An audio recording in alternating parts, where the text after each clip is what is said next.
আমার বাবাকে নৃশংসভাবে হত্যা করা হয়। আপনারা দেখতেই পাচ্ছেন কিভাবে মারছে ওরা। আমার বাবার কি অপরাধ ছিল? আমার বাবা বিএনপি করতো, জনগণের পক্ষে কথা বলতো। এই রাজনৈতিক দল করার জন্য কি এত বড় শাস্তি?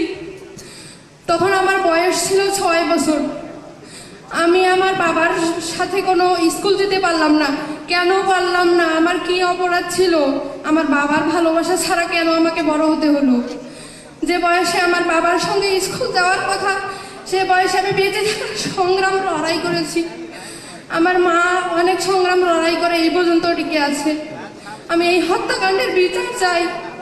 তারেক রহমান আঙ্কেল, আপনার কাছে আমার একটা চাওয়া, আমার বাবার হত্যাকাণ্ডের যাতে বিচার হয়। আমার বাবা চলে গেছে, কিন্তু আমার বাবার রক্তের দাগ এখনো শুকায়নি। আমার বাবা ওপার থেকে অপেক্ষায় আছে। আমি পুরো দেশবাসীর কাছে বিচার চাই।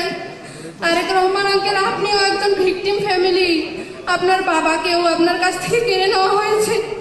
আপনি জানেন আমাদের কষ্টটা কেমন।